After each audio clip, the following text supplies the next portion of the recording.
The classes are available to be viewed on the web. As a matter of fact, I'm recording this class, just so everybody knows.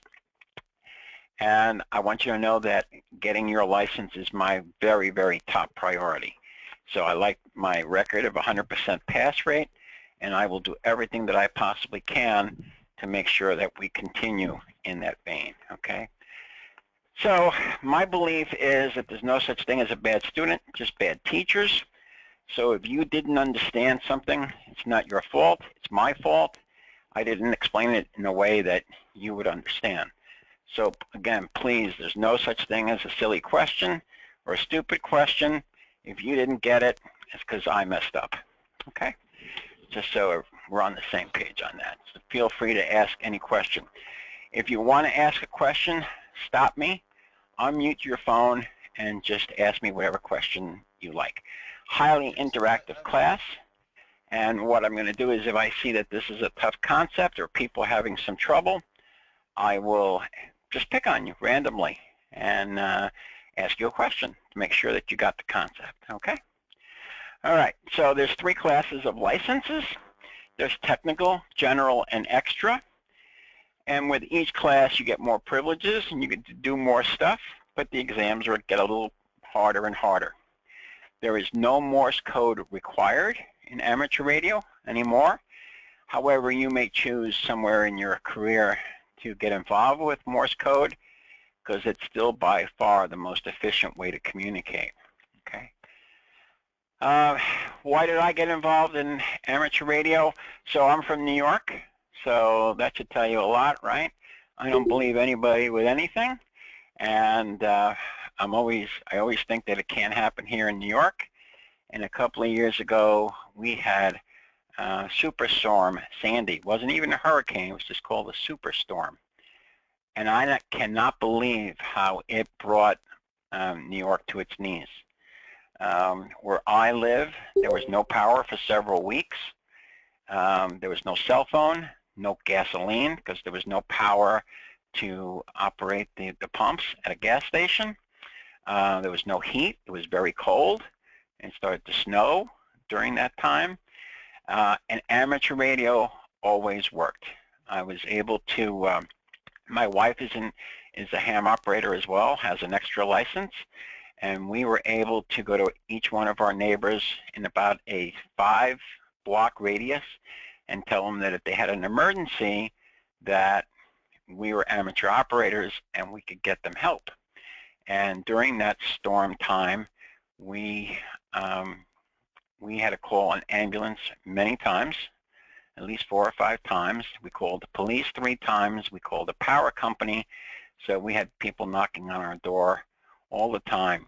In addition to that, we spoke to other amateur radio operators in the area, and we were able to find out which gas stations were open, which gas stations had power, which gas stations had fuel, and who needed ice because there was no refrigerators, who was producing ice, who could keep food, et cetera, et cetera. So it was a real wake-up call for me, okay? Anyway, just like in any other venture, we have our own little language, and I just want to introduce you to that. So when we say phone, we mean voice communication. So when we communicate by phone in amateur radio, we don't pick up the phone, we pick up the mic and we call on it. CW is an abbreviation for continuous wave. It means Morse code, okay? And anything we use with a computer is called a digital mode. We can talk via computer, we can send files, we can do all sorts of stuff. So we have digital modes, computer, CW, continuous wave, and phone is voice, all right? Everybody got an email from me. I always responded, best regards. That'll be the last time you ever hear me say best regards. I'll say 7-3. That's amateur radio shorthand for best regards or kindest regards. And kind of a pet peeve of on my part, a lot of amateur operators say 73s with an S. Nah, that's not right. That would be best regard SS. So 7-3. Never use 73 So never say 73s, just say 73. Okay. I don't want you to get too crazy about the terminology. We did that mostly to impress people. So when we talk about a VFO, which is short for variable frequency oscillator, all that means it's the tuning knob. Big deal, right? Why didn't we say tuning knob? Because I think we wanted to impress the ladies, okay? And the ladies wanted to impress the men. There's some fantastic female amateur operators. RIT, receiver incremental tuner. We just need the sound official, right? So that's short for fine tuner. Everybody with me? Deborah, you there with me?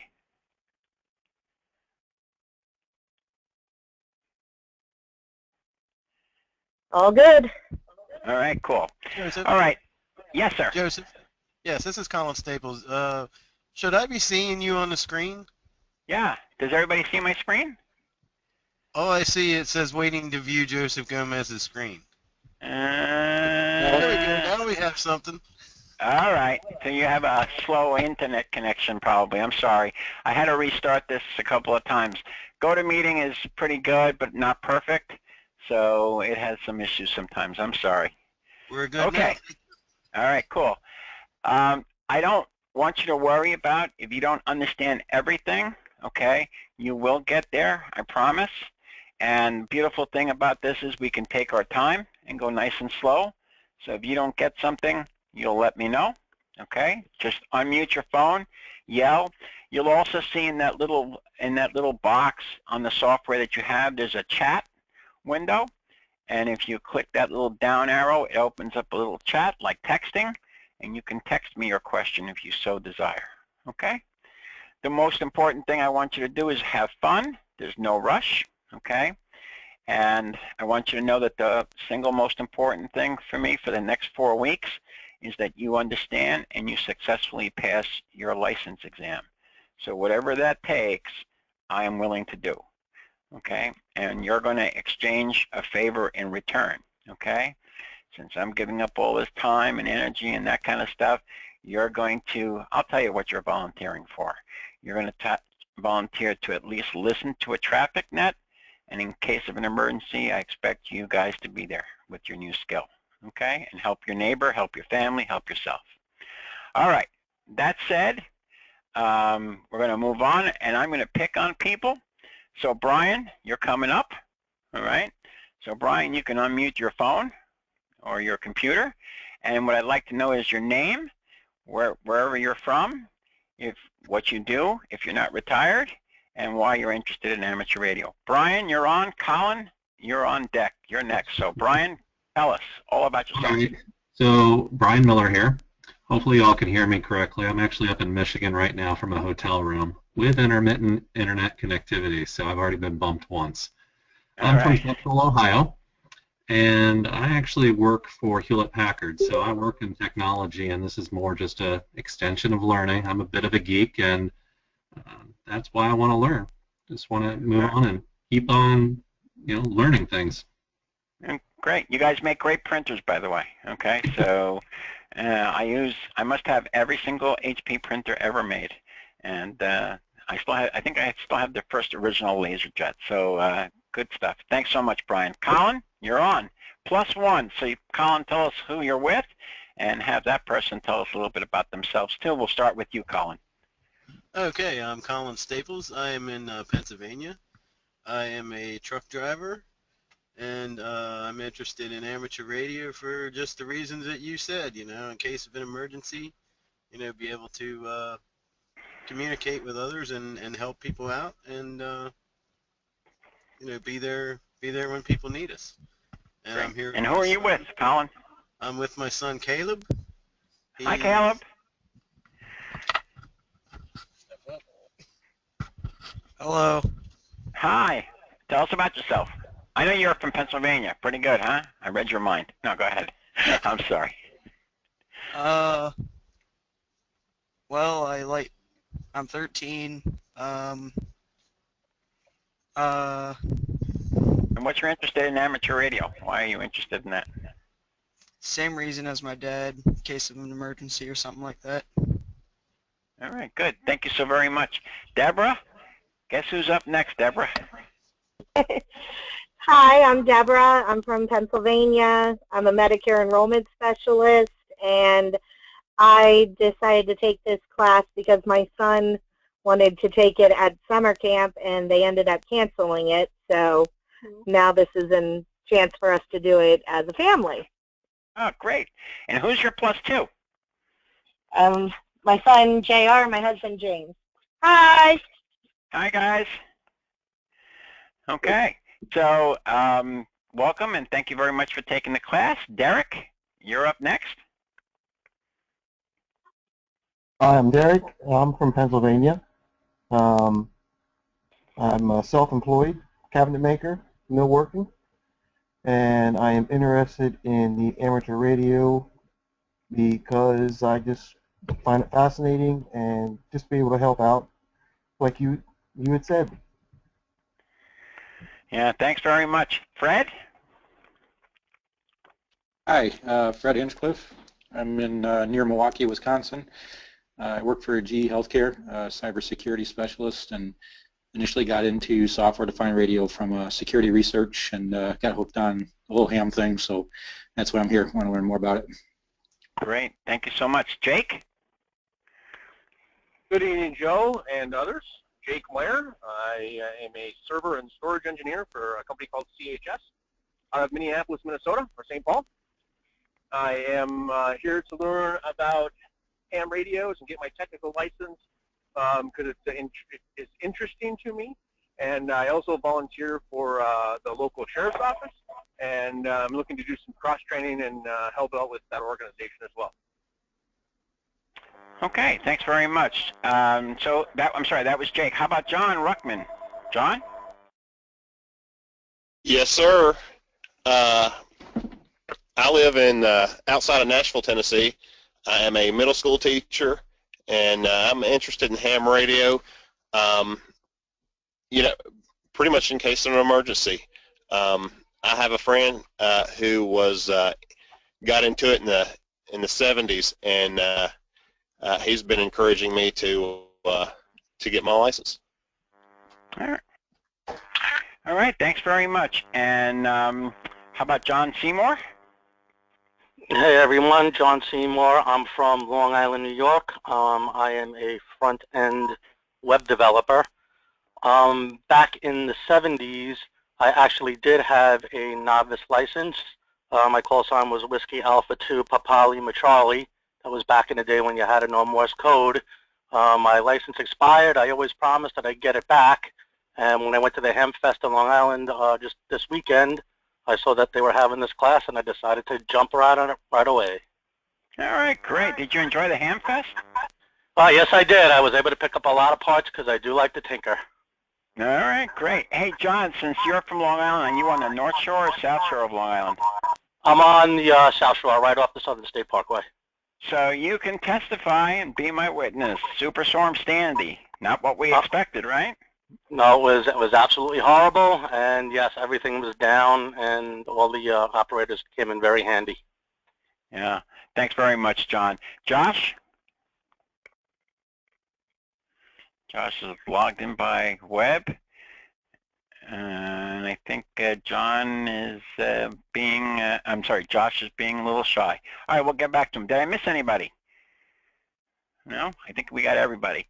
So as John said, again, we're New Yorkers, right? So we're very hardcore, and it can't happen to us. And guess what? That's what we get for being wise guys.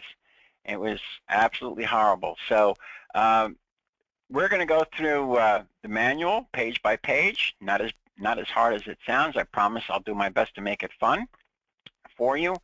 And again, if you have any questions, either type in the chat box or just unmute your phone and ask me a question. All right? Okay. All right, so we're going to go through the manual. We're going to go through chapter 1, and we're going to tell you a little bit about ham radio. All right, and I hope everybody saw the videos that I sent you to look at, those little quick videos. And the purpose of those videos was to kind of introduce you to the fact that electricity is related to magnetism, and magnetism is related to electricity. And we're going to talk about that a little bit more, and that was basically the reason for that. Okay, nobody had any problem with those videos? I assume everything went well, right? Okay, cool. A lot of the stuff in this manual I don't agree with personally. A lot of it I do, okay? So amateur radio, and I'll tell you when I agree and when I don't agree. And we're going to learn a little bit more than is in the manual because I think it's important. We're going to do things real time, okay? So I have my radio set up, and I'm going to give you a chance to talk on the radio and call other operators and do all that stuff. We're going to go to HF, high frequency. We're going to hopefully talk to people around the world during this class. So I'll try to make it as much fun as we possibly can. So amateur radio. So amateur radio is basically a radio station that is owned by a private individual. Just like you're in your car and you tune in an FM station, the same kind of deal. All right. The advantage that amateur radio has is that our range is virtually unlimited. And when I mean unlimited, I don't mean just to this planet. Okay, so we can bounce our signals off the moon. We can bounce our signals off meteorites. We can, there's a million things. We can talk to the International Space Station. We do that regularly, by the way.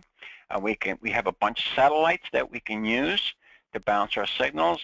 So our range is virtually unlimited. Okay, and this is a bunch of people learning about ham radio in either school or a class like this. There's 26 different types of amateur radio that you can get into. You can actually transmit video signals if you like. You can use your computer. You can talk on the phone. Let's see. I'm going to pick on Deborah. Deborah, when I say we're communicating via phone, what does that mean? My voice. All right, cool. Derek, if I say we're communicating via CW, what does that mean?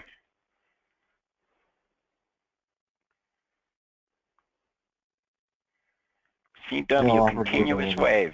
What's CW? Yes. I'm sorry. Continuous wave. Right, and what does that mean? How about Morse code? Okay. Right. Okay, CW, Morse code. I'm trying to introduce you to this stuff little by little because it's on the exam, okay? Anyway, and here's a picture of one of our astronauts on the International Space Station. And most astronauts are amateur radio, ham radio operators, okay? So it is very conceivable for you to track the International Space Station, listen to conversations, and if you're very, very lucky and you're so authorized, you can even wake them up, okay? And that's happened a bunch of times. Okay.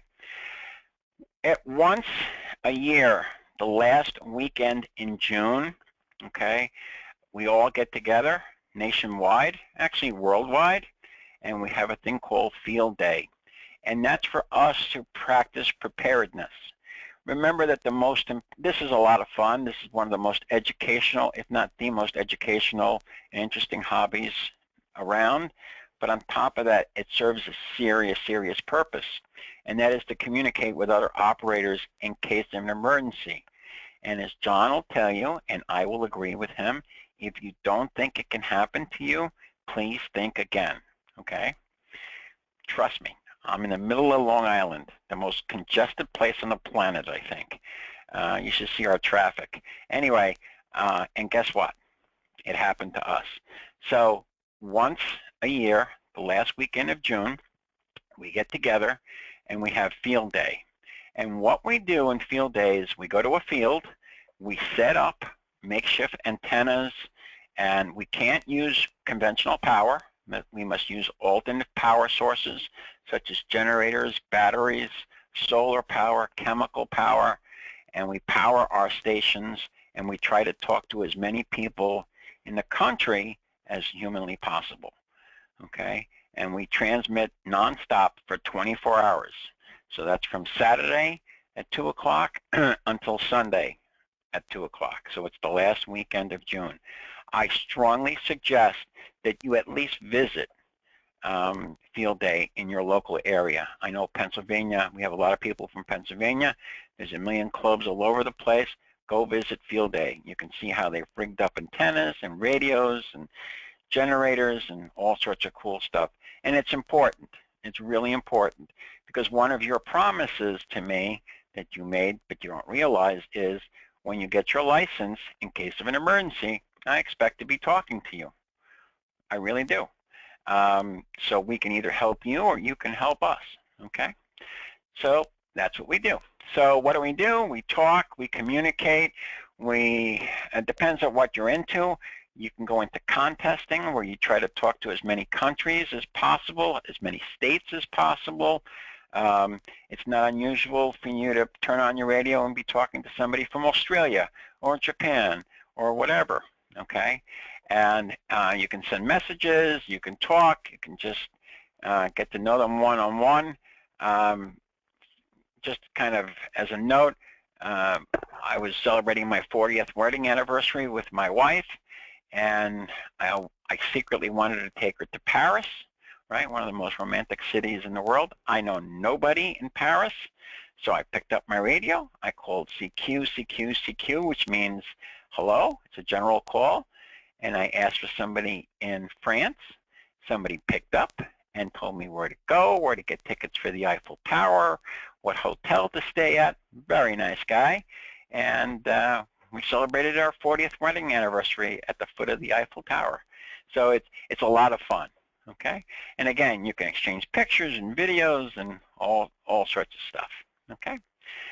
So when we talk about hams respond in times of need, there is an organization known as the Amateur Radio Emergency Service, okay? It's this guy here. And I strongly suggest that you look into that in your area. So just go to Google, type in Aries, A-R-E-S, space, whatever county you're in whatever state you're in, and at least know where they are.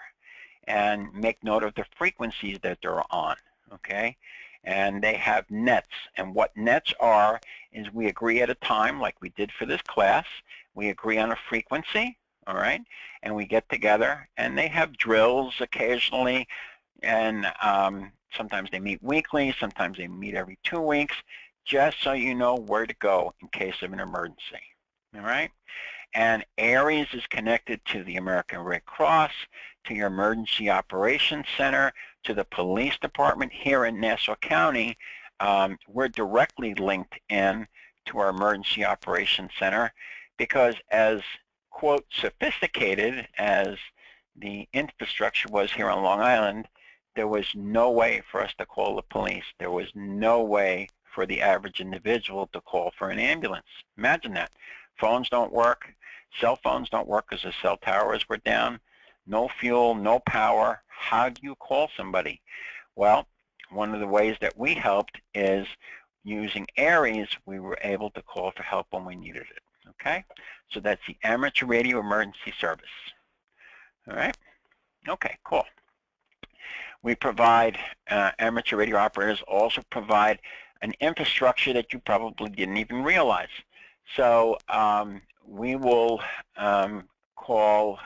we'll assist with marathons, New York City Marathon, the Boston Marathon, the Cancer Walk. There's a big, gigantic one here on Long Island at Jones Beach, which is a long stretch of beach on the South Shore of Long Island. 90,000 people go to that. 150,000 people are in the New York City Marathon. You'll never hear about them, but we assist the police department and first responders over the entire course of that marathon. So in case somebody falls, somebody gets injured, somebody needs help, we have an amateur radio operator every couple hundred yards. We call in to the appropriate person, and they can dispatch an ambulance and dispatch police, whatever is needed. So that's all stuff that we volunteer to do, and we're very grateful to our first responders, and they are to us. Again, we're not there as first responders, but we're there as a form of communication. First responders cannot be every place at the same time, okay? So you can join a club if you like. I'm Tech Lead technically known as an Elmer. I hate that term, which means I'm here to help new amateur radio operators. I like mentor better, but the ham radio term is Elmer. Okay, and that's what they mean by Elmer. So I guess technically I am, although I hate that term.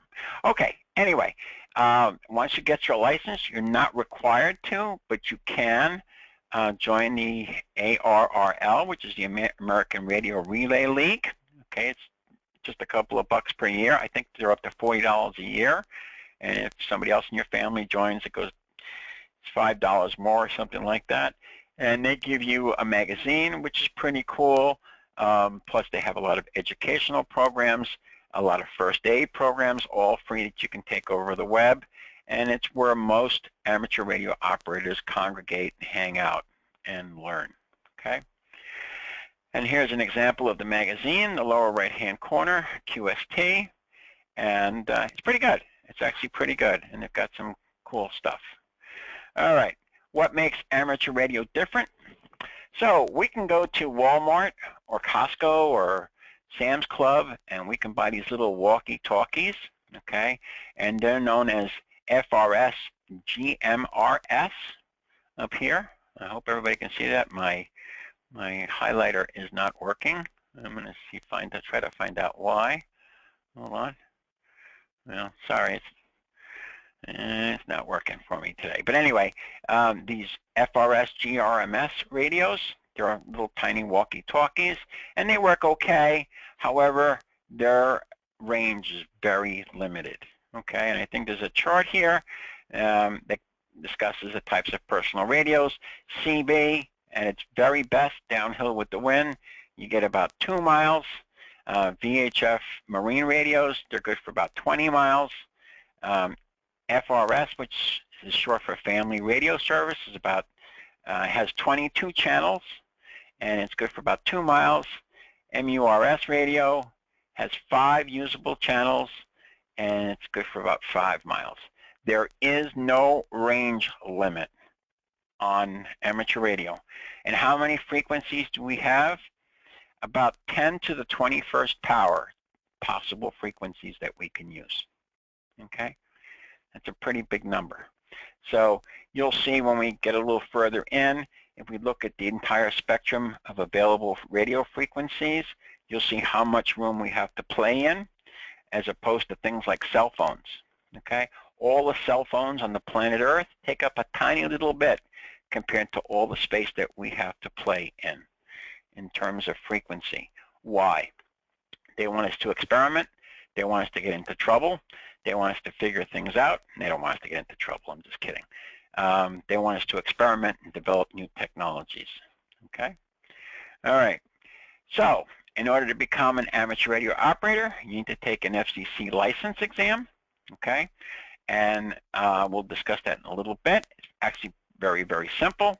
You'll walk in.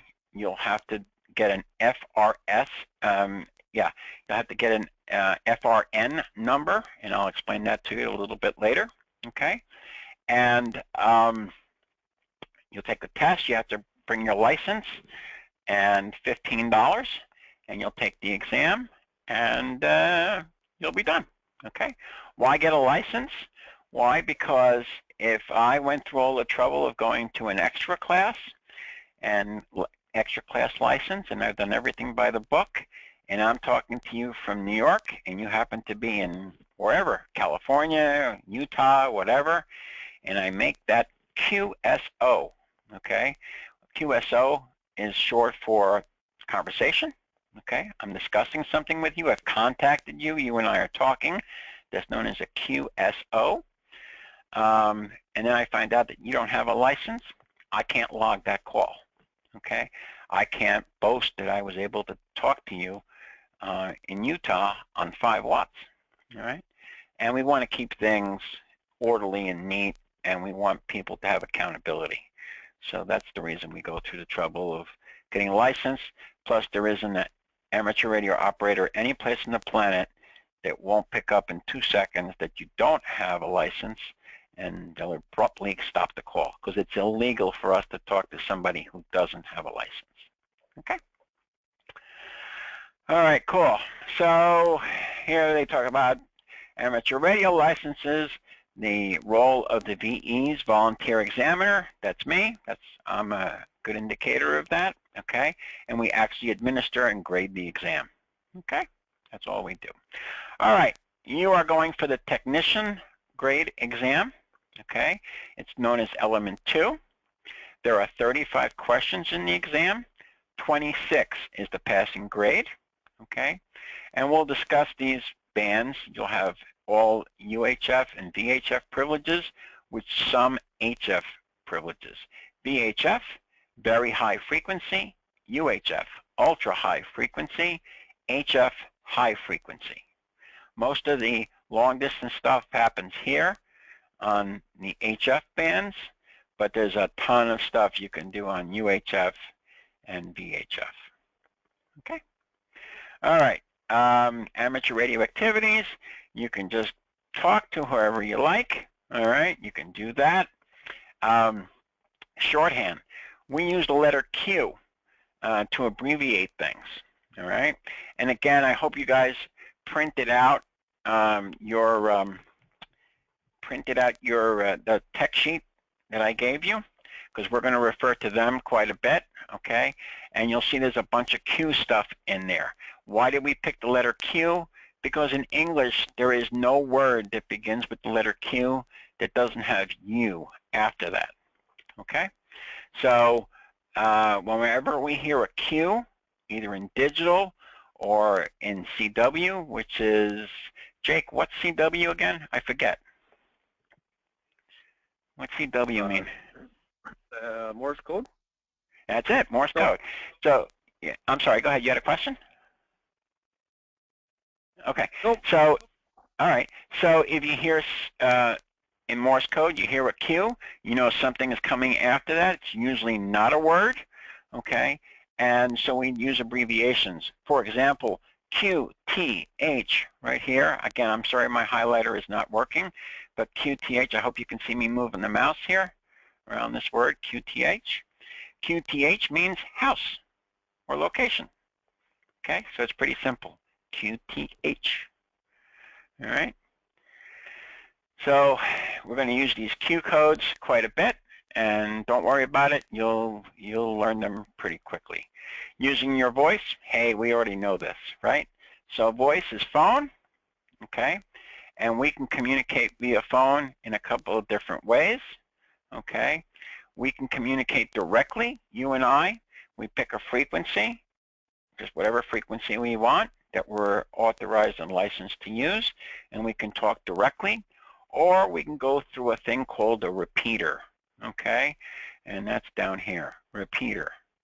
And what repeater means is we transmit to a big radio tower, big commercial radio tower, and it repeats our signal forward. The advantage of that is you get really good audio, so the conversation is nice and clear. It's not subject to atmospheric conditions, and our range is greatly extended. Limark, my club, goes from just about 3/4 of the way into Long Island. Long Island's a very, very long island if you look on the map, hence its name, Long Island. And we can go from there right up to the middle of Pennsylvania. And the way we can do that is we don't only have one repeater, we have 7 repeaters.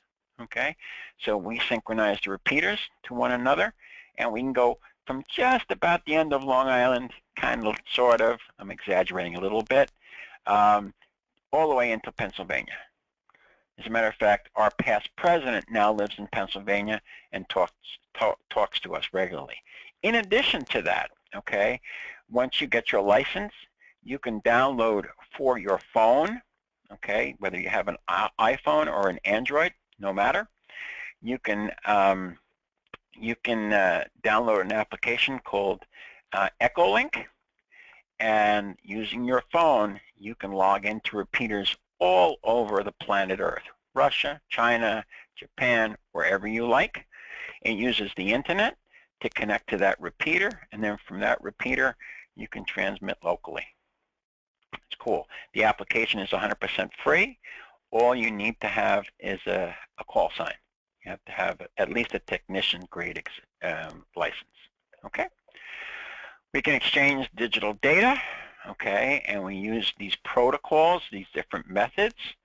It's like slightly different computer languages. All right, no biggie. You just pick one, and whatever you guys decide on.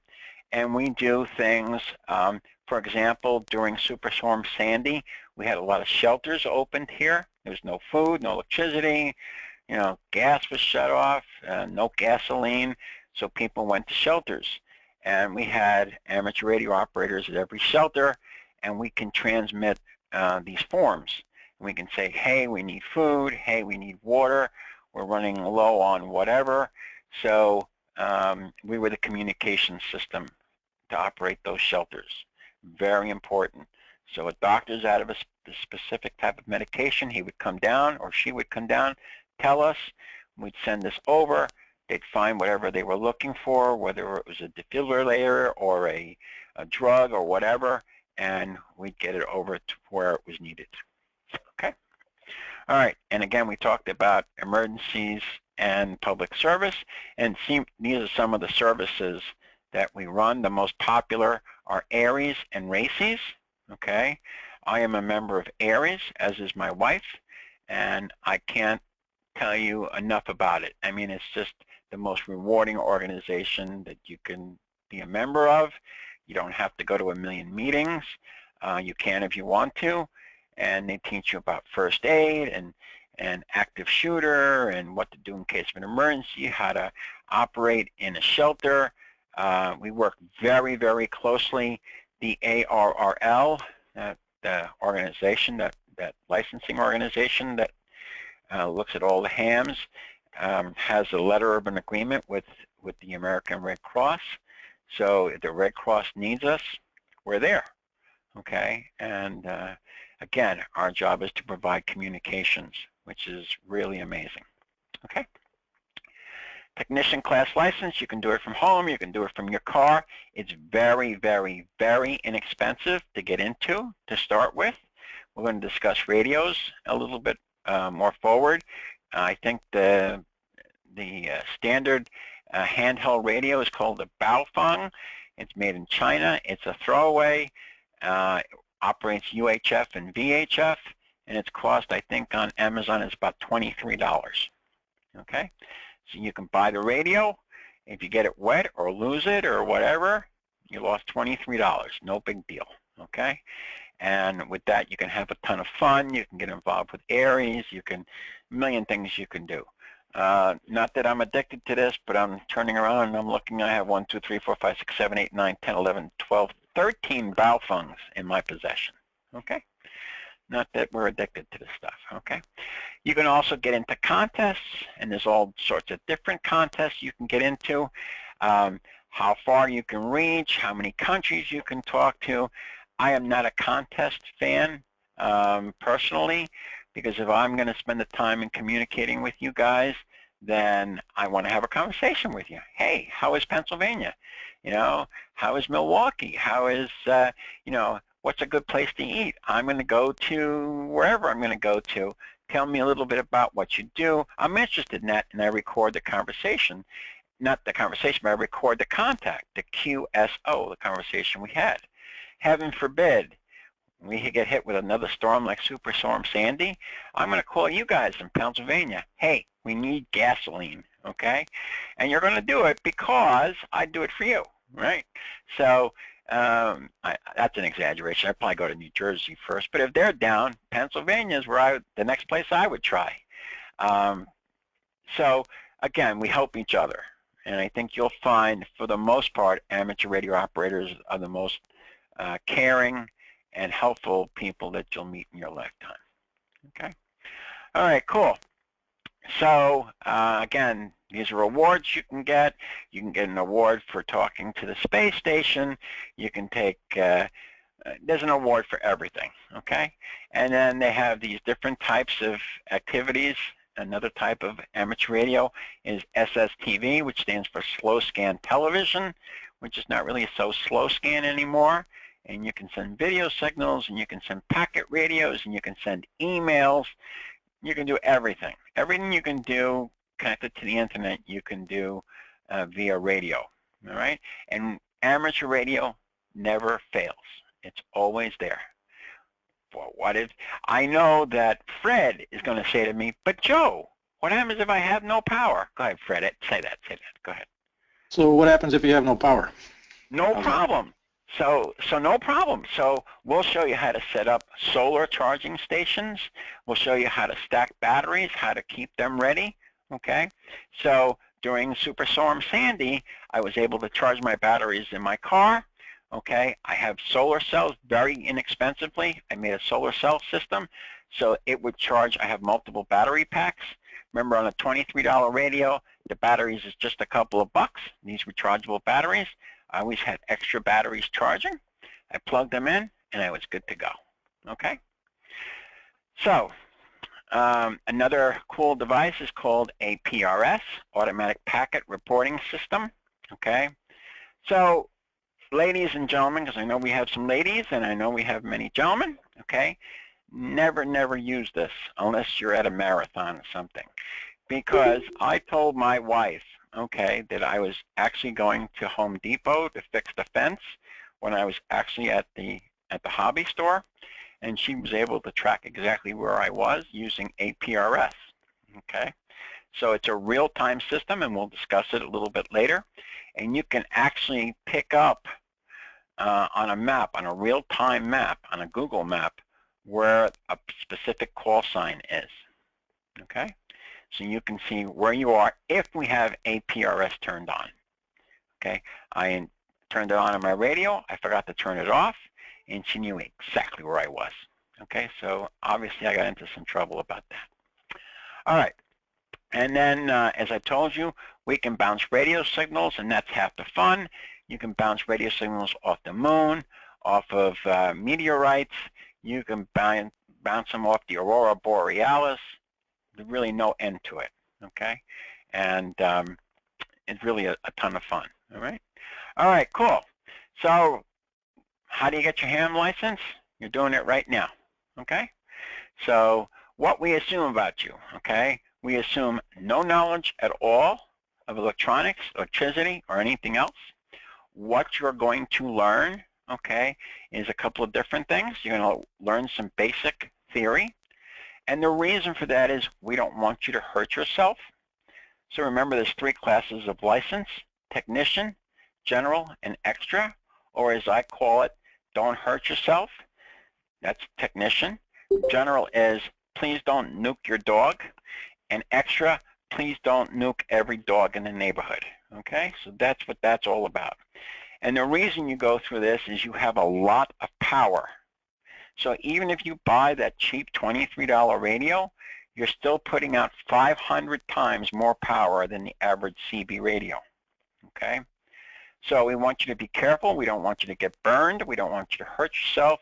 We don't want you to nuke your brain or anything else. So you need to understand a little bit more about electronics and how it works, okay? Then when you move to the general class, you have more privileges, more power, okay? So we want you to be careful about that.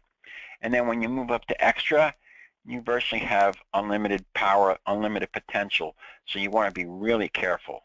So you don't want to buy some super gigantic amplifier and find out that your next door neighbor's dog is growing an extra head or something, okay? We don't want that. So we start with no knowledge. So some of you, I understand, are IT people, and a lot of this stuff's going to be redundant. You know what? Go out for a cup of coffee, relax, and we'll all be at the same level. You are going to learn how to read a schematic diagram here. Super simple, I promise, super easy. And that's it. I'm going to recommend by the end of this week a site that I like and I've used, and you can start taking some online practice exams just so you get familiar with it, all right? And you'll see little by little that you'll start to get the hang of it. By the end of 4 weeks, you'll walk in and finish this exam in 15 minutes, I promise, okay? Piece of cake. Testing process, there's 3 guys. at least 3 guys, usually more, and we have 1 guy or 1 lady that administers the exam and collects your money, and you sit there. You are not allowed to bring your phone. I cannot stress that to you enough. For some reason, people don't understand that. And I also asked you to purchase a calculator, which we'll use. And the reason I asked you to purchase that calculator, everybody has the same calculator, because that's the calculator that I have on my desk at the moment. I know it really, really well. And not that other calculators won't work. They will, but I just don't know how to operate every type of calculator. You may not use the calculator on your phone, okay? Phone, no. N-O, no way, okay? So that's not going to happen. So you're going to need, again, as I told you, a photo ID, $15, and you can either use your Social Security number, which I do not recommend, or you'll have to apply for an FRN number with the FCC. I suggest you do that, and when we get a little closer, I'll show you how to do that, okay? All right, and then you'll fill it. So these are the ham bands, okay? All the bands that we're allowed to operate on, and we talk about them in meters, and I'll tell you why in just a few minutes. We call them meters, okay? So for purposes of this class, and this is not accurate, so please underline the word not accurate, but just to simplify things, we're going to say that a meter is 3 feet, okay? A yard. So meter, yard, yard, meter. It is not, okay? It is actually 3.28 feet, but close enough for this class. We're going to say a meter is 3 feet, okay? Everybody got that? Everybody good? We're good? Okay, cool. All right, so we're going to talk about any questions on this chapter. See, we whiz by it, no problem at all. Okay? Any questions? Any comments? You hate me, you love me. Everything's good. Everything's bad. We're good. So far, so good. So far, so good. All right. So we're going to talk about radio and signal fundamentals. Okay. So radio waves, like all waves, it's like most things in physics, they travel in waves. Can you hear Josh from Orlando? Yes, I can, sir. I can. I can hear you just fine. So we travel in waves, okay? And those waves travel through the air. It's important that you understand that RF signals, radio frequency signals, emit a type of radiation, okay? Because you radiate when you hit the transmit button. However, it's important that you understand that it's not radiation as in science fiction movies or atomic weapons or any of that stuff or nuclear medicine, okay? It's not ionizing radiation as in radioactivity, but it is radiation of a type of magnetic energy. It's important that you understand who does not own a microwave. Anybody not own a microwave? Give me a break. It's like the most used thing in my house, right? So a microwave operates on a type of radio. And if anybody's used a microwave, you can see the potential energy in radio wave. So a microwave is nothing but a special type of radio tube called a magnetron. And when you activate it, it emits radio waves and heats up the water molecules inside whatever you're cooking, okay? So you can see that it does radiate a type of energy, electromagnetic energy, all right? But again, it's not ionized radiation, so you don't need to worry about it too much. Okay, so we talk about units. And out of this whole big chart, the ones I'm most interested that you know is kilo. So if I talk about a kilo of something, it means 1,000. That's all it means. Mega means 1,000,000 of something. Okay? So if I have a kilo dollars, if I have a kilo worth of dollars, I have $1,000. If I have a mega, okay, that's 1,000,000. And if I have a giga, that's 1 trillion. I'm sorry, 1 billion. I'm sorry, 1 billion. okay? So 1,000, million, billion, okay? Everybody okay with that? Cool. That's the ones I really want you to worry about. Everything else we'll discuss later, okay? Okay, so like any other wave, the way it works is it follows this pattern, up and down, and it completes a cycle. Then it starts again, and it does another cycle, okay? If we had one cycle per second, okay, so it completes one cycle, goes up, and goes down, and it completes the cycle in 1 second, that's known as a Hertz, H-E-R-T-Z, okay? Named after a brilliant Nobel Prize winning physicist, Gustav Hertz, okay? All right, so 1 cycle per second, 1 time unit, 1 second, that's 1 Hertz. If we put 1,000 of those, if 1,000 of those happened in a second, Colin, how many Hertz would that be? What would you call that? 1,000 Hertz per second. You would call that a what, based on this table? A kilo. That's it. Kilo. Excellent. I wasn't Colin. All right, perfect. Derek, and if we had 1,000,000 of these in 1 second, that would be known as a? That would be a mega. Megahertz. All right, cool. So you got the most commonly used frequencies already down pat. Okay. All right. So I need a volunteer. Deborah, you're volunteering. Josh. Josh, you're going to volunteer? Yeah, I learned how to turn the microphone on. All right, good man. I'm in Orlando. Good man. Oh, all right, good. Thank you. How about Deborah? Deborah, you still with us? Yep, still with you. All right, good. Deborah, you're volunteering, right? Say yes. Okay. All right, here we go. So you know that song, Row, Row, Row Your Boat, right? Yeah. All right, good. Could you sing that for us just one time around? Could you sing that for us? Row, row, row your boat gently down the stream. Merrily, merrily, merrily, merrily, life is but a dream. Perfect. So Deborah just sang that for us, and it was very, very simple, okay? So we only heard one signal there. Okay, Deborah, your husband's with you, right? Yes, he is. And I'm sorry, what's his first name? James. James, how are you? Pretty good. James, you're volunteering too, okay? Okay. All right.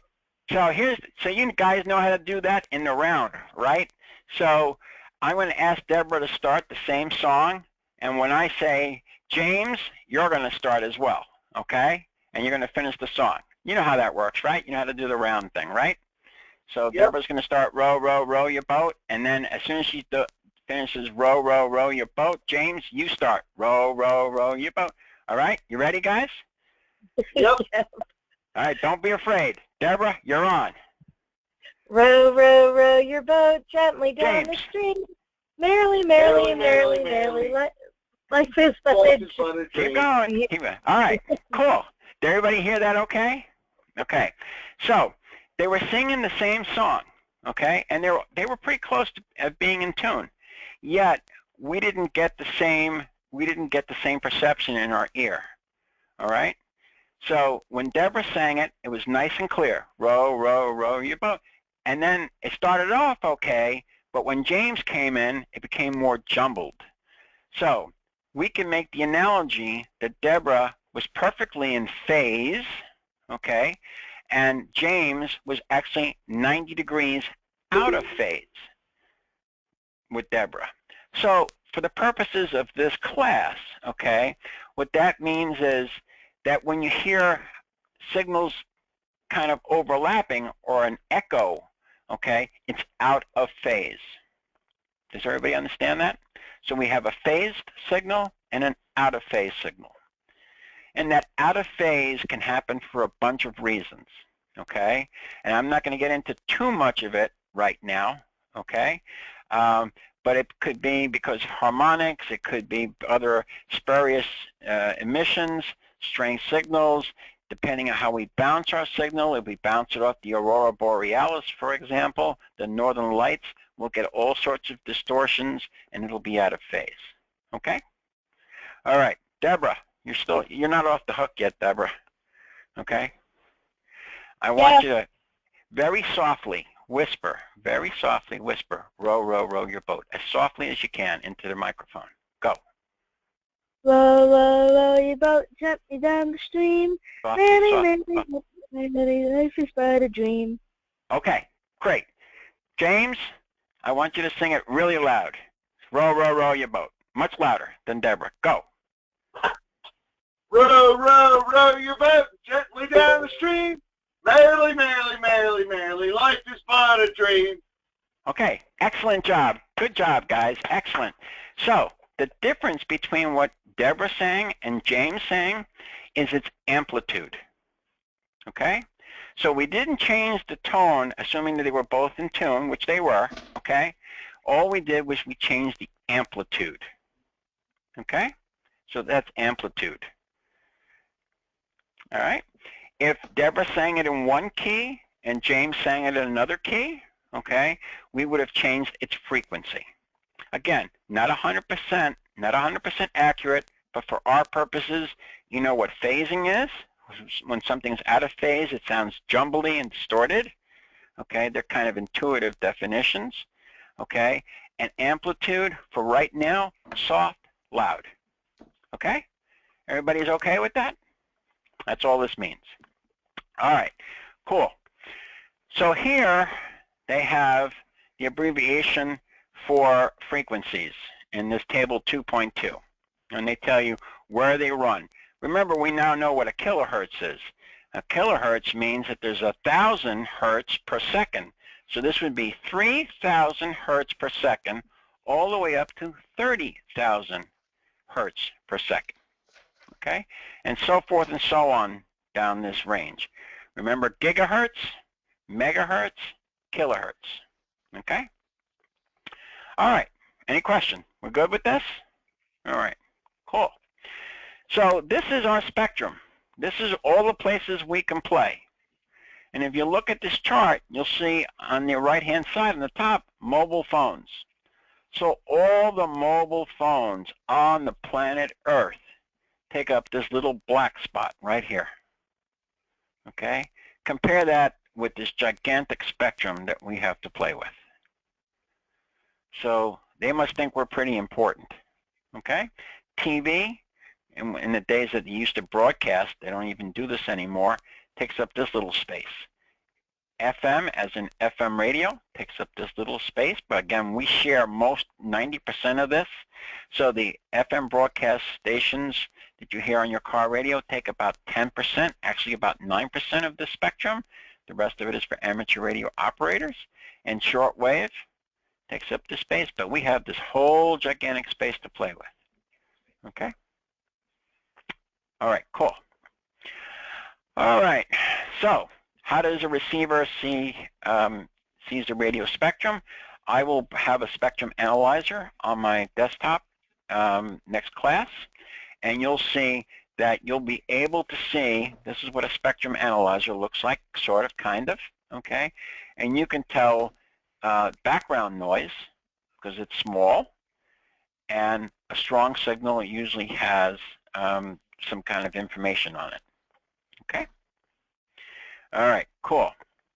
So a wavelength, okay? A wavelength is defined as a distance that that wave travels during one complete cycle, okay? So let's go back. Sorry, I don't mean to freak you out here, but I'm going back. We're going back to the plan here, okay? So each one of these frequencies, that's our band plan, okay, defines how many waves there are per second on that particular band. The most popular band on the planet is 2 meters, okay?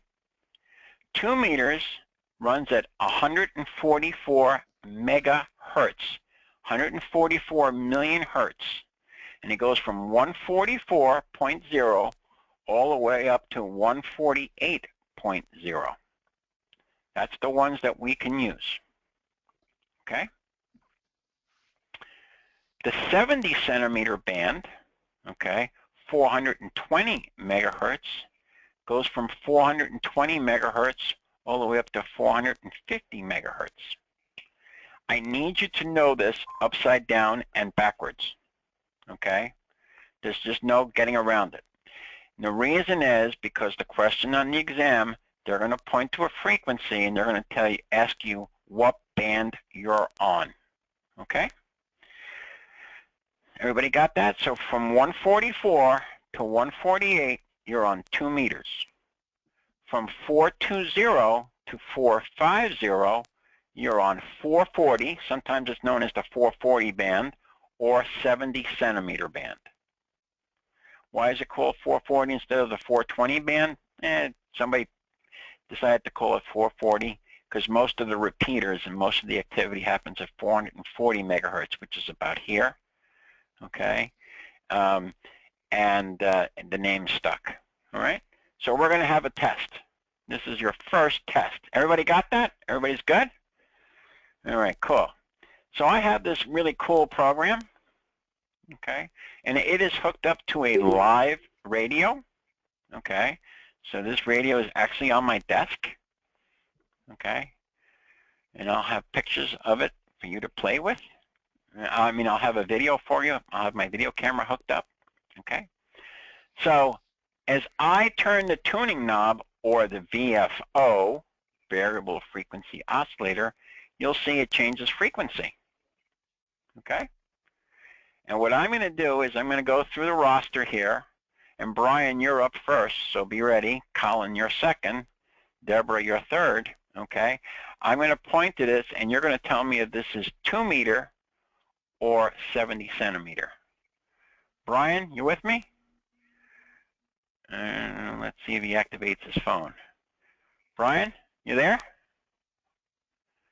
Okay, we'll come back to Brian. Oh, there he is. Brian, how are you? Good.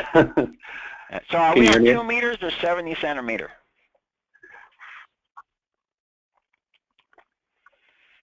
Okay, so remember that 2 meter goes from 144 to 148. So are we on 2 meters or 70 centimeters?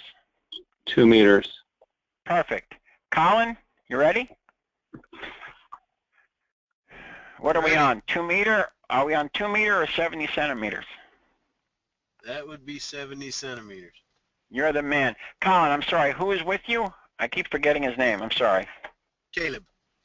Caleb, you ready? Are we on 70 centimeters or are we on, hold on.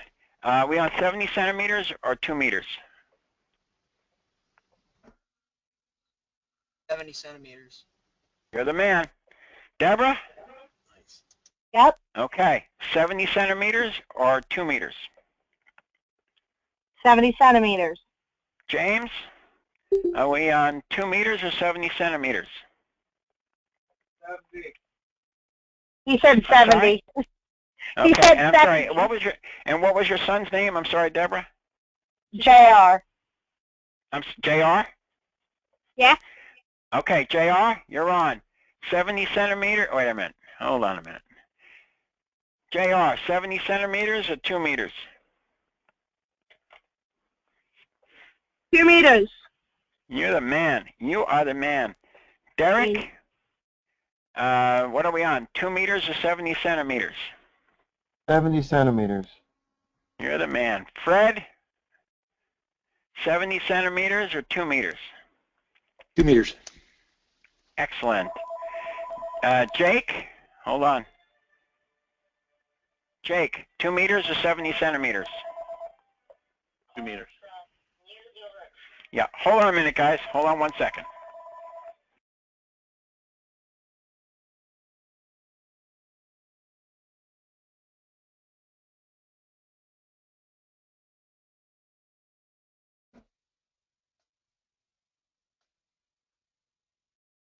Hey, guys, I'm so sorry about that. I was up to, I think, Jake, right? Jake, you answered the question?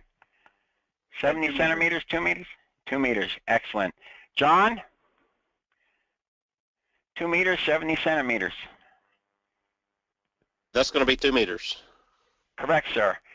John Ruckman, 2 meters or 70 centimeters? Oh, I thought I was on the last one. That's 70 Oh, centimeters. I'm sorry. John Seymour. John, my man John from Long Island, 2 meters or 70 centimeters. You know the answer to this. What the hell am I asking you for? Yeah, you're on 70 centimeters. All right, excellent. And Josh? Hold on, Josh. All right. No, I'm not going to do that to you. Josh. Don't be giving me no fancy numbers now. 2 meters or 70 centimeters. Hey, that'll work. That's a 2 meter range. You're the man. By the way, that's it. You're correct. By the way, this happens to be our frequency for Limark. Okay. So if you're ever in the New York area, I know John is. You can always tune in our master repeater, our flagship repeater on 146.850. Sunday nights, okay, we have a very interesting TechNet, Sunday nights at 8 p.m. And if you don't have your amateur radio license, you can go to our website, www.limark, that's Limarc, Long Island Amateur Radio, a Mobile Amateur Radio Club. And there's a link so you can listen to the TechNet. It's called the TechNet, Technician Net.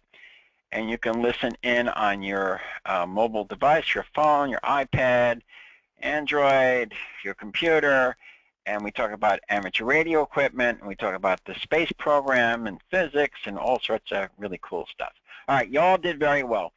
The reason I took the time to go through 12 of you, or I'm sorry, 15 of you, is because you now know this. It is a question on the test.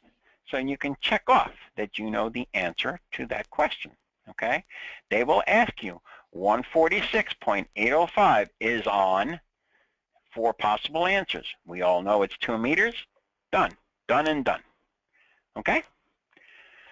Any problem, any questions? Okay, so you know that stuff. All right, cool. See how easy it is? Piece of cake. No problem. I have a question. Give you the... Yes, sir. Go ahead. Josh in Orlando. Yes, sir. I don't have the manual book yet. It's coming from Amazon to my P.O. box in a day or two. But I'm following your screen. I didn't hear, except that I have a weak internet connection, so I'm not. Your voice doesn't come through steady. It breaks up now and then. So I didn't hear what the beginning number of the range for the 70 centimeters. I got the 450. I didn't get the beginning number. Sure. So the beginning range, hold on, let me find it for you. Hold on a second. So you'll get this. I'll be glad to send this to you. So the beginning range of the 70 centimeter is 420. Okay, let me zoom in a little bit so you can see that better. 420. 420 to 450. They won't ask you, what the range is for this class on any of these, okay? What they're interested in I'm making notes. Oh, okay. Okay. Well, it's in that study sheet. It's in that study sheet that I gave you as well. Okay. So if you look at that carefully, you'll see that we cover that in the notes as well. Okay. All right. Cool. So you did good. I think this is easier for everybody to see anyway. If I'm making you dizzy, I apologize. I have to go back and forth sometimes. Okay. So they give you this formula. Okay. I'm up here. You can see my mouse. That's the figure lambda, as we use in physics, okay? And that's how you would compute wavelength. Don't worry about it too much, okay? Again, by the way, when you see this symbol here in these brackets, T3B07, they refer to a question on the exam. You can find the actual question at the back of your manual. I will tell you, I will emphasize, it's on the test. When you hear that, make note of that because it will be on the exam. Remember, I'm one of the examiners. There are 5 possible exams you can take for technician. They're handed to you at random, okay? So, and I have them all memorized in my brain. So when I tell you it's on the test, pretty much take that one to the bank, okay? All right, I'm not always 100% right, but most of the time I am. Okay, so again, Hey, Joe, don't worry. Yes, go ahead. So you're saying the symbol is on the test? I missed that. No, no. I'm telling you that this is the formula by which we compute wavelength. Okay, so the way we compute wavelength, which we use the abbreviation lambda. Okay, just because it looks cute. Okay, it's the speed of light. Okay, this is actually the speed of light, 300 million meters per second. Remember, we defined the meter as about being 3 feet, okay, over the frequency in Hertz. That's how we mathematically, the point is, we didn't want you to think we made this stuff up, okay? Some guy someplace actually came up with this formula, and it works, and that's how we compute wavelength. That's how we divided up the spectrum into 2 meters, 30 meters, 40 meters, et cetera, We use a mathematical principle, okay? This is the way we did it. We want you to understand that we didn't make this up. That's all it means, okay? All right, cool. All right, and they give you some examples, okay? So they want you to compute this stuff, okay? So the way you would compute it is using this formula. Again, do not worry about this. I have yet to see an exam that has this question in it. I just want you to know that it exists. And if you want to look into it more, that's fine, okay? Then they go into this whole big deal about, you know, antenna and antenna lengths. So I'm going to show you a real simple way to compute it, okay? Very easy. They make this so hard, and there's no reason to make it hard. I'm going back to our table here. So 80% of this is how good your antenna is. I'd rather have a good antenna and the world's crummiest radio than the world's best radio and a crummy antenna. Okay? I'll show you next class. I have a $23 radio and I have an $800 walkie-talkie. Okay? I can say that because my wife's not home. Okay? So I have a $23 radio and I have an $800 walkie-talkie. I'd rather use the $23 radio with a good antenna than my $800 walkie-talkie with a crummy antenna. All right? So if you're getting the idea that antennas are incredibly important, okay, they are. And there's one golden rule about antenna. 3 times. There's actually 3 rules for an antenna. And they are altitude, altitude, and altitude. Those are the 3 rules for antennas. So when we try to transmit on a specific wavelength or band, okay, we have to adjust the length of the antenna. There's a reason for it, okay? Because we want the antenna to be resonant. What does that mean? We want the antenna to perform well. You know, when you've had a hard day at work and you come home and you just like zen out, you know, just maybe a little aromatherapy, some light jazz, you know, that kind of, that's resonant. That's how we're going to define resonant. It means it works efficiently. It's zen. It doesn't need to work hard to get out. So we adjust the antenna length to achieve maximum resonance. Okay? It's that extra glass of wine that you have, or I don't drink, so the aromatherapy, or whatever you do to chill out. Okay? Not a lot of energy involved, or a minimal amount of energy to accomplish your goal. Very simple. So what you do is pick a band. So let's say we're on 2 meters, okay? And we multiply always by 3, okay, on every single band. And that's the optimum length for your antenna.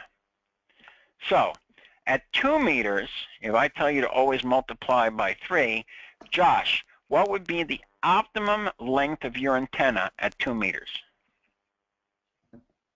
In feet. Tell me in feet. Are you talking to Josh? I didn't hear the question because it broke up. The signal broke up. Okay, no problem. The question is to find out the optimum length of an antenna at a particular band. You multiply by 3, and the answer is in feet. So at 2 meters, what is the optimum length of an antenna? You said Times pick a band and multiply by 3, so that would be 6. 6 feet. That's correct. So a full wave antenna, an optimum antenna at 2 meters is If about... the band is 2 times 3 is 6. You got it, man. But you stole my thunder, Josh, so hang out for a second. So, John, I have a question for you, because I forget. You there, John? John Ruckman, I'm sorry, John Ruckman, because I know John Seymour knows this already. John, you with me? Yeah, I'm here. All right, so you and I, we're hanging out, and we're going to talk. We're going to work on 30 meters, okay? And you and I are going to make an antenna out of regular wire, because you can make an antenna out of anything, okay? For a full wave antenna, how long does that antenna have to be in feet? 30 meters. It's going to be 270 feet. No. You multiply by 3. All right. Right? And the answer's in feet. You take that answer and it's in feet. So at 30 meters, you just multiply by 3. Be 90 feet. 90 feet. That's it. Okay? Jake? Okay? 15 meters. You and I want to talk on 15 meters, Jake. How long is that antenna in feet? 45 feet. All right. Again, remember what I told you at the beginning. This is approximate because a meter really isn't 3 feet. It's 3.28, so you have to do the math, okay? But that's how you can figure out how long the antenna has to be, okay? Now, Deborah has a question. I know she does. Right, Deborah? Hi, it's me, JR. Okay, JR, you have a question. And your question is, hey, I want to talk on 2 meters in my car, right? Does that mean you mean to tell me I need a 6-foot antenna hanging out of the back of my car? Go ahead. Isn't that what you wanted to ask me, JR? Kinda. Isn't that what you wanted to ask me? Yeah. Yes. Okay, cool. So the answer is technically yes, okay? Remember, I said full wave antenna. You can use half of that, half wave antenna. That antenna, if a full wave antenna is 6 feet, JR, how tall is a half of that wave antenna? 3. What's half? That's it. All right? And that's why 2 meters is so popular, because a half wave antenna, okay, which we can use, would only be 3 feet. And on my car, I have a quarter wave antenna at 2 meters, right? So that comes out to be around 18 or 19 inches. Okay, quarter wave. So if you take 6 feet and you divide it into 4 parts, you'll see that comes out to be about 18 inches. Okay, cool. That's why 2 meters is so popular, because the antennas are short. Go ahead. You had a question, JR? Yeah. My friend is letting us have the large antenna that he has. It's kind of like one of the satellite dish type things. Okay. One of the large ones. And I was wondering if we would be able to use that. Okay. And the answer to that is yes. The answer is maybe when we get to the chapter on antennas. The answer is maybe, depending on what you want to do. Okay? It depends. All right. Does everybody have that concept? Okay. About the antennas, not that hard. It's actually pretty simple. All right, they go into this whole rigmarole and all this other junk, and you don't really need to have it. Okay. All right, we're going to talk on the radio because I'm tired of talking and I want to talk on the radio. Hold on. All right. So here's the deal. Hold on. I'm tuning in my radio. Hold on. I'm going to find them. All right. Hold on. All right. So this is an actual person we're talking to, and we're on 447-350. Derek, what are we on, 2 meters or 70 centimeters? 70 centimeters. Awesome. All right, so here's the deal. This happens to be a repeater. Remember, I told you we can talk 2 ways. We can talk straight without going through anything else. That's called simplex. And when we use a big radio tower to repeat our signal, That's called a repeater. Okay? This happens to be a repeater. Okay? So on repeaters, the way you call somebody is you use their call sign. In this case, this is my buddy Mark, and his call sign is N as in November, N2FLF. Okay? And my call sign, you must know upside down and backwards, is Whiskey 2 Bravo Mike Papa, W2BMP. So if I wanted to call Mark tonight, which we're going to call him right now, I would say, I would call his name N2FLF, W2BMP. That means I'm calling Mark, who's N2FLF, and who's calling? W2BMP, Joe. Okay? So let's give that a shot, see if we can talk to him. Okay? N2FLF, Whiskey 2 Bravo Mike Papa.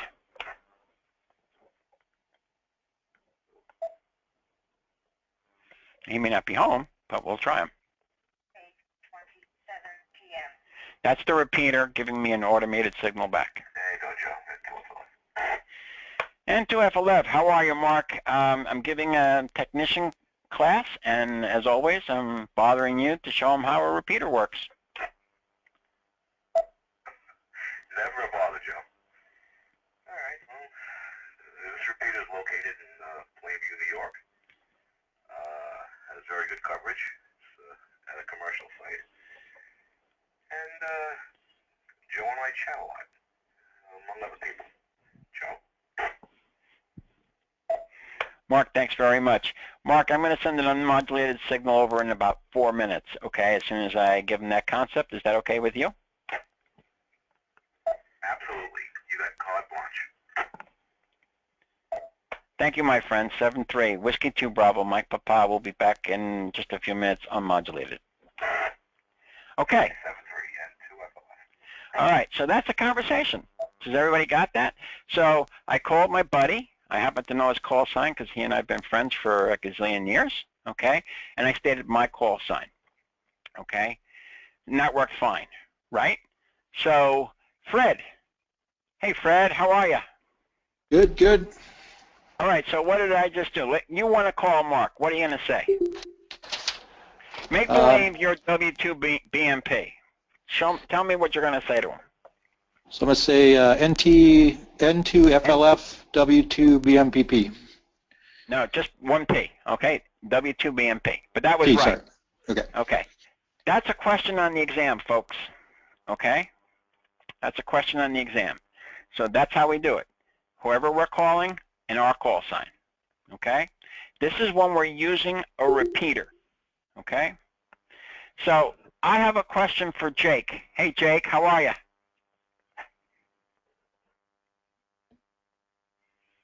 Jake, you there?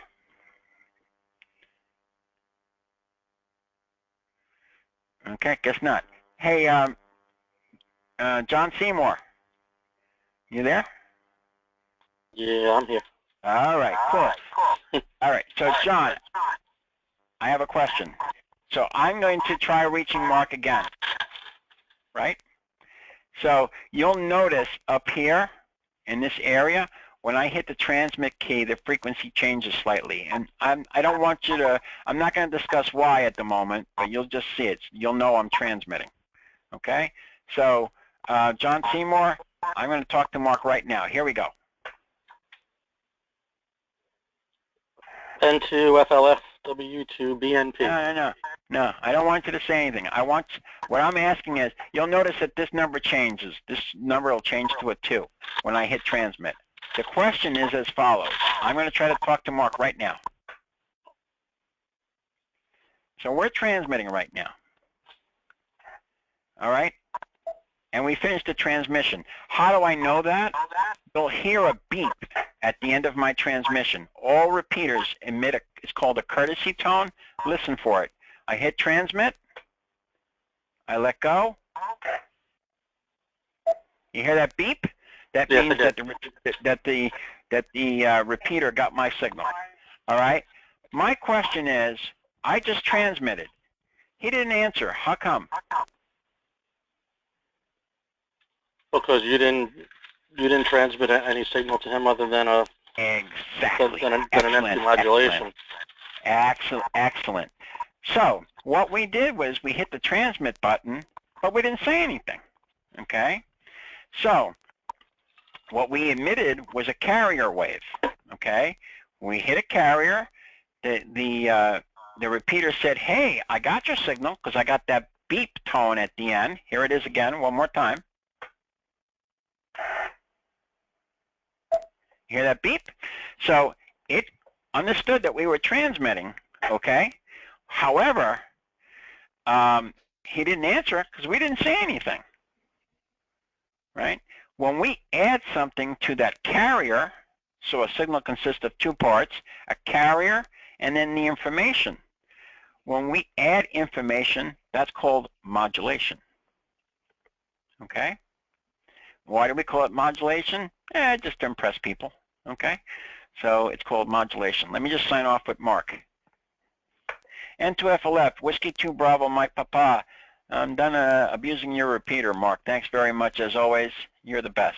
7-3, Whiskey 2 Bravo, Mike Papa, my friend. Okay, Joe. Have a good evening. N2FLF. And anytime. 7-3. All right, a couple of things. You'll see that he identified himself. He said 7-3, not 7 3s, okay? And we had a nice conversation. This time he heard me because I added modulation, okay? Modulation can come in various forms. I can speak, and if I'm speaking, Colin, if I'm using voice, that's called what in amateur radio? Using phone? That's it. You're the man. You're the man. Derek, if I use Morse code, that would be known as what? Continuous wave. Yeah, or Morse code or CW. Right. All right. Excellent. And if I used a computer signal, some of you will remember, some of you won't, the old modems on a computer, and they made that screeching noise like a fax machine sometimes. Okay. That's a type of modulation. It's a digital signal. Okay. So again, what those three things have in common, digital, phone, and CW, is that they all are types of modulation.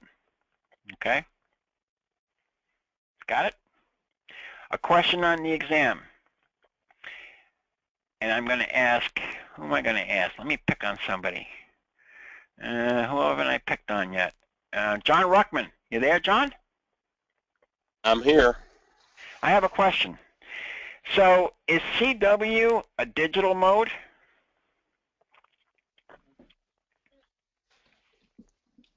I think it can be. Okay. Anybody disagree with what John said? John is absolutely 100% correct. CW is the simplest form of digital because it's a dot or a dash. Dot, dot, dot, you know, that kind of stuff. So it's not phone, okay, and it is a type of digital mode. The reason I point that out to you is guess why? It's on the test. Okay? All right, cool. All right, amplitude modulation, AM radio, okay? In AM radio, there's AM, amplitude modulation, and FM, frequency modulation, okay? In AM signals, the way we get modulation across, our message across, is by altering the amplitude or the height of the wave. It's the simplest form of doing things. Very, very simple. So we can have little waves, we can have big waves. This is a good example here in the corner, okay, this AM signal. And the way we add our modulation, okay, is by altering the height of the wave. Okay? FM works not that way. FM works, the wave is always the same height. We just vary how many waves we put in per second. So the waves are the same on FM. The frequency is changed, not the amplitude. Okay? Don't stress out about it too much. All right? Are we good so far? Everybody's got it? Okay. Good show. All right. Now, just to complicate things a little bit more, okay, some guy was on radio, and he found out that the radio signal consisted of 3 parts, okay? You have the carrier here in the middle. That's the, think about it as being, you're in a car, okay? And you're in a you're in a car, okay?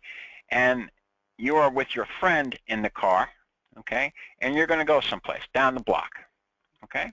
So the driver is here, okay? The passenger is here, okay? Left seat, shotgun, and the car is what takes you down the road. So the carrier is like the car. The driver, or passenger 1 more accurately, is in the left seat. Passenger number 2 is in the right seat. Okay? That's exactly the way it works. Okay? So when we transmit, we're transmitting at a specific frequency, in this case 800 kilohertz, which is 800,000, the K is 1,000 hertz, and we're transmitting our modulation both on the sideband, lower sideband, slightly below 799.4, and slightly above 800.6 kilohertz. Okay? And that's the way it works. And what was discovered is if we can electronically eliminate one of these guys, the car will go further. Think of it as fuel efficiency. Okay? So if we get rid of the passenger, okay, we'll probably get more miles per gallon. The vehicle will operate more efficiently. And that's exactly what happens. When we get into HF frequencies, HF long distance, okay, 3,000 miles, 4,500 miles, whatever, 10,000 miles, our signal will go further if we get rid of one of these guys, either the lower sideband or the upper sideband. Okay? When we talk on a repeater on 2 meters, okay, or 70 centimeters, usually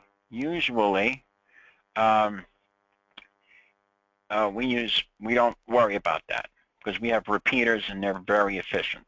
Okay? But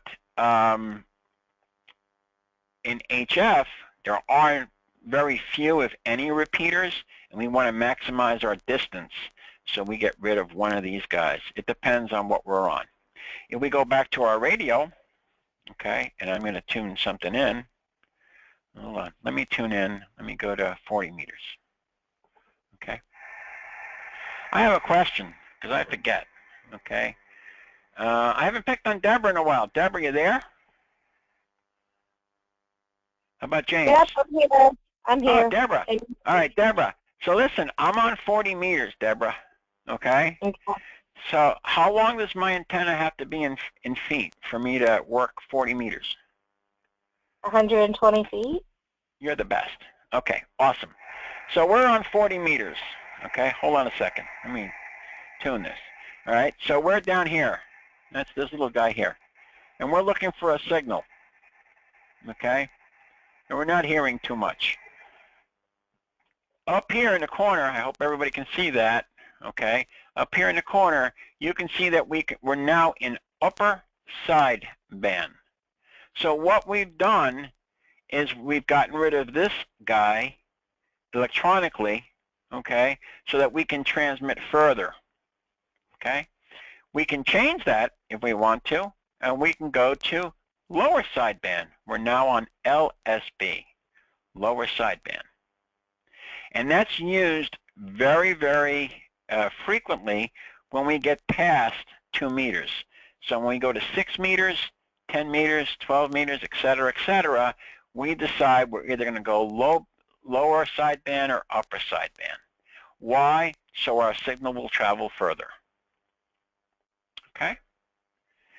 It's not really used too much on 2 meter or 70 centimeter, okay? But you can still do it. You can still go upper band and lower band on anything. But it's not really as widely used as it is on HF, okay? So these are all bands we can use. There's more bands. I need to talk to you about a very special band, okay? 30 meters. Remember that the FCC and the federal government and the International Telegraph Union in Geneva, these are the guys who control radios throughout the planet Earth. They gave us all of these bands to play with, right? And if you think about it, up here, each one of these is a channel. Think of it as a channel. Look at all the frequencies we have. Not only that, I can even go to my receiver incremental tuner, which is the fine-tuning knob. Look at all of these frequencies we have to play with. I mean, we're all still on the same band. There's literally millions of these, and we can even go even further and fine-tune it even further if we so desired. Okay? There's a very special band, 30 meters. Okay? 30 meters. You can do whatever you want except no phone. 30 meters, no phone. Don't do it. Don't think about doing it. Just don't do it. Okay? You will have the FCC on your case like white on rice, let me tell you. Okay, so 30 meters is purely digital mode. Remember, John told us that CW is digital, so you can use CW or any digital mode. No problem. You cannot use phone on 30 meters. I said that 3 times, right? So if I say something 3 times, it's because it's on the test. All right? So, any questions so far? We're good? All right. So here, on this page, they talk about the single sideband, which we just discussed. Okay? So we suppress or get rid of one of the 2 modulations, and our signal goes further. All right? And that's where we're going to stop tonight. Any questions on any of this stuff? Okay. I did a good job, I guess, huh? All right, guys. I sent you an invite for Thursday's class, and we're going to finish up Chapter 3. We're going to go up to Chapter 3. Don't worry about if you get lost. I promise to make it painless. And you might want to start looking at Chapters 4 and 5. Okay? If you have any question on anything that we covered, I will have this class posted on the web. The rest of the classes are already on the web. You know where to go. You can go to limark.org and repeat the class there. All right. If there's no questions and we're good, I'll see you guys on